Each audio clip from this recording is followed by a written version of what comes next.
Hi, how's everybody doing today? This is Rich here on behalf of Rich TV Live with a very special guest. It is Kiran Sidhου. How are you doing today, Kiran? I'm doing really well. Greetings from the Rogue River Valley in Medford, Oregon. I just broke for lunch at 3 p.m. And you know what's amazing about the Rogue River Valley, Rich, this time of year? Tell me. All you smell is cannabis. It's Wow. right before harvest. You're in the heart of the Emerald Triangle. And, we have our 6 acres here. And, now it gets really touchy because down here, you got to wait. Now the weather starts getting a little iffy. It starts raining, then it gets hot, then it starts raining. And so you got to really time that harvest. And so I came down to look at the plants and speak to the people in Oregon and see how we're doing. That's great. So you can literally smell cannabis in the air? Oh, it's at 5 a.m. in the morning. I went to one of our partners' farms that was up on a hill in Talent, Oregon. And when I went up there and I looked around me, all I saw was hemp and marijuana as far as the eye could see. Oh, wow. It's just unbelievable how much CBD is being grown. And, the pads for our, at his farm, we're putting in Talent, laying the foundation for our CBD facility and everything. But at 5 in the morning, it's unbelievable. I mean, it seeps into every room, Wow. everyone in this valley. And Medford is the 3rd most populous city in all of Oregon. Wow. Behind Portland and the Corvallis, Eugene area. That's incredible. I can't believe it. I mean, Yeah. like here in Vancouver, we're considered like one of the, most popular places in the world for cannabis. And you don't smell it like that. Well, you sort of do. So when you're crossing the border from Surrey and you're coming through the Delta, Yeah. and you have Emerald's big facilities and Canopy's facilities all there for about, I'd say, I'll talk in kilometers, maybe like 3 kilometers or 4 kilometers, you sure smell it. Really? Then, Okay, you know what? Yeah. I'm not. I haven't driven by that area very much. I'm gonna Right. try that out. I wasn't should. aware of that. You should. So when you take the 95 north from the border, you'll smell it there as well. Wow. But not like this. Not like this. Wow. Well, let's get into some of the news. I'm really excited to hear that you guys keep moving along and achieving your goals. And a lot of members have been telling me they're starting to get involved in Halo Labs and they think it's a great company. They're starting to buy the stock, starting to position themselves. I've been trying to explain. I'm like, there's this company, IIPR, traded at like $97. Halo Labs made more money last quarter than IIPR. Now, IIPR only has 11 million shares. So, that's why they're at $97. But at the end of the day, you guys are making some good revenue and you guys keep moving forward in achieving your goals. Now, I heard the news, $10 million financing, and you guys are getting close to closing your deal in Africa. So please, I want to hear it directly from the CEO. Let's hear it. What's going on? So, let's talk about the $10 million financing. Yes. The first thing I want to emphasize is it's a facility. So it's money that we can call as we need it, and we've only called $1 million of it, right? So, and that money is all being directed towards developing a big California dispensary business, right? Okay. And we're going to be making some moves in the next week or so to actually build upon that business as well. Very good. And so that is our real focus in the short to medium term is California dispensaries. So the way we look at it is if we can finish the year with say 1 million in Oregon or a little bit more in revs, 2 million in bulk sales in California, which we're pretty much doing with, a few little hiccups here as we put in new equipment. And then if we can do, modestly achieve another million in California and a couple 100,000 in Nevada for pad, then we're at that $48 million run rate, $48 million run rate. You're talking about $48 million annually or per quarter? Annually. Right? So then you're at like about 12 million a quarter? Yeah, then you're at about 12 million a quarter. So the key to us in the short to medium term is really building out that California dispensary business. And the one thing that we have that none of our competitors have in California are the DAB tabs, right? So that gives us access for all our other products. And the other thing we're emphasizing is we're much heavier on the concentrate side, even in vape pen format, than the distillate side. So those give us a couple of competitive advantages over others. You know, it's funny you mentioned the dab tabs because I've had some members telling me they really love your dab tabs. Oh, it's the best thing. You know, one of the things, you know, among all of us is part of the reason I'm down here also is to grade our live resin that's just coming off our lines. I think we have, guys, how many grams of live resin do we have coming off the lines? We have 8,000 on hand. So that's 80 liters. We have 80 liters coming off the line, and we're grading it out, and it's all B plus, A minus, and we're going to put a lot of that. 80 liters in Oregon's a lot, by the way, and a lot of really good product that we're going to be putting, you know, on the Oregon shelves for your listeners who are in Oregon. What brand are we putting it under, guys? It's going to be our flagship brand, Hush, which is one of the top 3 brands in the state. Hush. Yes. Now, okay, what if someone says, what is a dab tab? Can you explain it? Sure. So effectively, a concentrate is like raw sugar, and distillate is like white sugar. Okay. Or another way of saying it is that it's sort of the mash before the whiskey, but it's broad spectrum. So it's very natural. It typically has a lower THC content, but it has the full spectrum of the cannabinoids in the plant. And so more experienced users prefer dab tabs, or prefer live resin, or prefer cured live resin, which is shatter. But the problem with dealing with it is it makes you look sort of like a crack addict, because you got to heat a pipe, you got to drop it in, wait for it to eviscerate, and they call it a rig, which is a small bong. And so what the dab tab does is it alleviates 2 problems. First of all, it gives you precise dosing of concentrates. And then the second thing it does is it allows you to hold it in your pocket because they're 20 per gram, and it gives you dosability.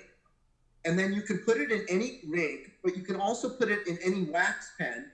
And lastly, at the request of a lot of users, we've come up with 2 custom devices, a shatterizer device and a device called the Go, where you can drop it in like a vape pen device and use it. So you get the full live resin experience in a to-go format. You know, a lot of people call it a professional device, but I call it for people who are sick of, you know, lavender or honey flavored vape pens with 90% THC that wonk them out. Wow, that's a lot of people are very interested in the dab tabs. A lot of questions coming in from the community already. Let's get into the other bit of news before we start answering some questions from the community. You mentioned the money. Now, you did say that you only drew $1 million out of the 10 million. So correct. The way the credit facility works, you draw $1 million, and then does that create dilution in the stock? Well, it potentially could, because for the first 5 million we draw, we've issued 5 million warrants against it. So those warrants can be dilutive, but if you look at it in perspective, with 200 million shares out on 5 million, the dilution is de minimis for the working capital line. And the working capital line is not a senior secured line where we've pledged our stock and done all that other stuff that like MedMen has done and a couple of other guys are doing right now. So it's much more of a friendly line than the other lines. But I'm working really hard to get some equity under us too, you know. Great. And I'm trying to do it, you know, at a price, you know, at least at market, not at a discount like everyone else has been doing it at, you know? So when you say you want to get equity underneath you, are you talking about getting some partners, equity partners? Is that what you're talking about? Yeah, I mean, get some equity partners. People are, you know, it's interesting. It's a really tight funding market. If any cannabis company tells you they're having a wonderful time right now, they're not, right? So there are so many people coming to us with so many offers, right? And you know, there's so many offers for the company itself, to buy other companies, to do things, to raise money. It's a question of just sifting through everything right now and doing what's best for the shareholders. As your shareholders may or may not be aware, the three founders of the company, myself, the COO, and the CFO, take all our pay in stock. And that's been for, at least for the CFO and I, for quite a long period of time. So we're shareholders before we're operators of a business. We own portions of this business, and we want to be fully aligned with our shareholders. Now, you're doing some big business in Africa. Can we talk about that? Yeah, for sure. So, in Africa, so I'll put it in perspective. Here, Louisa, who's our chairman-to-be, was here in Oregon with me. She came to California with me. She was in Nevada with me. And we came out to our grow here, which is 6 acres.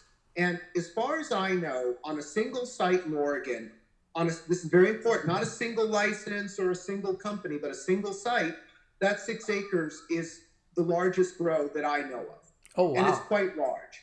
It takes a person to walk the grow, probably every row, it would take them half a day. And that's 6 acres. Oh, wow. Now let's put that in perspective, and I'll send you a picture for your listeners afterwards so they can see that grow. Please. Let's put that in perspective on Africa. So in Lesotho, we're talking initially about 5 hectares, which is 11 acres, which is almost double the size of this grow, which will produce somewhere between 15 to 20,000 usable pounds of marijuana this season. So you're looking at somewhere between 30 to 40,000 pounds of usable marijuana just in phase 1. Wow. Now, phase 2, where we're the only license, and Hamish at White Sheep, who's doing a lot there, confirmed it. We're the only license that has what I call conditional permit to go outdoors. But when we're talking about going outdoors, our permit's for 200 hectares, right? There is no way we could ever implement 200 hectares, in my mind, maybe in 10 years. But 100 hectares alone, arguably, is the largest grow that I know of, right? And the one thing that's good about South Africa and Lesotho is they have these diamond mines. They have all these precious metals. So the banks, the investors down there are used to these very, very large projects. But the difference between a diamond mine or a gold mine and a cannabis grow of 100 hectares is that 100-hectare grow keeps giving every year. You're right. Well, if you pull the gold out of the ground, once you pull it all out of the ground, there's no more gold. Yeah, but as opposed to getting irrationally sort of excited about it, because that's really the jewel in the medium to long term. I think the important piece there is to put it in perspective and say, look, let's get 1 hectare up right away. Let's then get our nursery growing for 5 hectares. And then let's go pragmatically get proper project financing in the African continent that's used to that to get maybe 50 hectares up, then 100 hectares up. Because when we model out 100 hectares at today's prices in the EU, you're looking at an $800 million crop, US. Wow. There's no way realistically in the next year to 2 years, I don't care if it's Canopy or Aurora or any of us, could ever push that much product into the EU under GACP, right? So you got to be pragmatic with such a license. You can't. Of course. Yeah, you got to take steps. You can't just take that huge leap overnight. It's a process. Right. Something I've been trying to explain to people. I always try to say, okay, so a lot of people complain because right now the cannabis sector's down. There's a lot of red. Stocks are going down. And I always say, as an investor, this is actually the best time to invest because you want to invest when things are down. Unfortunately, most investors, and the reason why 98% of investors don't really win long term is because they're looking for the home run and they want it to happen overnight. What they're not thinking of is it takes time for these companies to grow. Like it takes time for you to implement the growth. It takes time to hire staff. It takes time to train them. It takes time to grow and develop the business to actually get to full level of capacity. People assume because a lot of LPs are saying, hey, we can do X amount of capacity. It doesn't mean that they're going to do that today.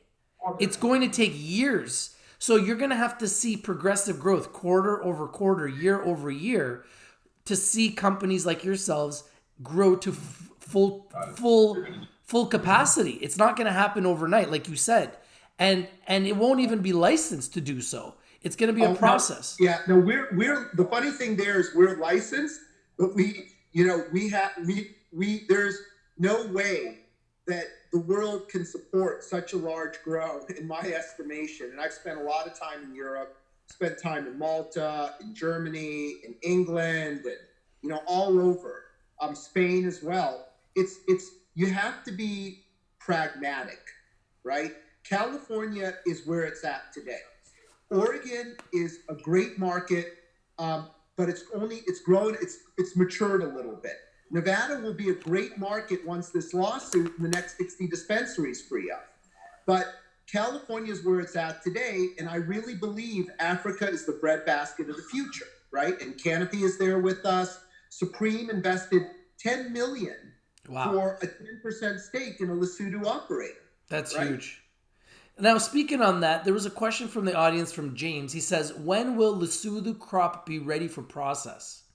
Well, the first crop, we plan to be ready for processing by May, because the season is the opposite of this season. And that will be 2.2 acres will be the first crop. Again, walk before you run. They say crawl before you walk and walk before you run. 100%. Right? Now, can you, another question from Lorenzo from the audience is asking, would you be working with who would you be working with in Cali if you're able to speak about it? Do you have any? Well, we've already announced we work with Kaliva. Yes, we're huge. In 55 dispensaries. I cannot announce who we're working with, but we're working with some of the really, really big concentrate brands in Cali, right? We supply them with product, and some of them, which is really interesting, want to come to Oregon. So they're saying, bring our brands to Oregon, which could really help us in Oregon as well, right? So, yeah, but there'll be more announcements, I expect, within the next month of some of the brands we're working with.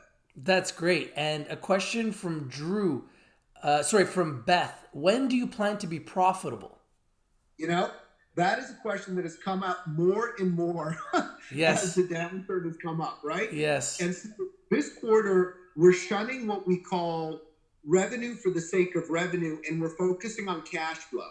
So when you start looking at our financial statements quarter over quarter, you will see an improvement in positive cash flow, okay?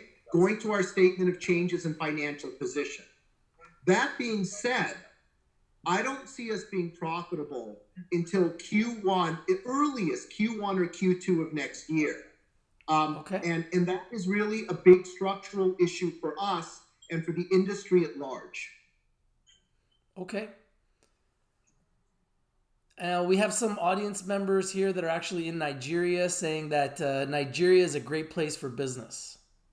Nigeria is a great place for business. I don't know if Nigeria has opened up for cannabis. I know the DRC has opened up for cannabis. I know Zimbabwe goes in and out. And the reason we're in Lesotho is due to its political stability versus other African countries, right? And Lesotho is a stable constitutional monarchy in South Africa, which is a stable, parliamentary democracy. And that is one of the reasons we're there, besides the culture of Lesotho, cannabis being an ingrained part of their culture. Now, you've been doing some conferences. Do you have anything to speak of on all these conferences you've been going to? Sure. So I'm going to be presenting in Beverly Hills, but don't worry, shareholders, I'm only going in for the day and out and staying at my aunt's house. But I'm going to be presenting there on Tuesday at the Canaccord Gravitas Conference. And then the following week, I'll be at the Canaccord Conference at the Sheraton Center in Toronto. And in between that, I'll be at the Green Chips Conference in San Francisco next weekend at the Omni Hotel. Wow, you are a busy guy, man. Holy moly. I am. I try to fit some business in like we're doing right now, which is setting pricing for Oregon, planning the harvest. And I'm in my everyone excuse me, but I'm in my harvest gear right now with my sneakers and my sweats and, you know, getting ready to, going into the factory and going out to the fields. Hey, we'd like to see sometime. Maybe sometime you can show us, like give us a little tour. Yeah, no, I'm gonna hit you up with the picture right after this. And oh, by the way, any shareholders or any visitors ever want to come and see our facilities, and they're over 21, and they're either in Cathedral City, they're in Nevada, maybe in Las Vegas. It's not as impressive a facility. Oregon, or soon to be, as we had mentioned, Ukiah, Mendocino, Sonoma wine country. We always love to give tours. We're an open book, nothing really secret, and they're always welcome. Great. And if a shareholder wants to get a hold of you, how do they get a hold of you? Well, I believe it's investor relations or IR at Halo Canna, and we always respond, and I look at that as well. That's fantastic. Well, thank you so much, Kiran, for your time today. We wish you all the best of luck on your future endeavors. We will be watching you very closely. Congratulations on the $10 million facility. I'm sure that's, amazing to have all that extra resources at your fingertips, at your disposal. I'm sure that takes a lot of pressure off. So congratulations on that. All right. Thanks a lot, Rich. Thanks for having me. And congratulations on everything happening in Lesotho. We'll keep you... We'll be watching you very closely. Everybody that's been watching you, thank you for watching. This is Kiran Sidhου, the CEO of Halo Labs. Thanks, guys. Take care. Bye. Have a great day. Cheers.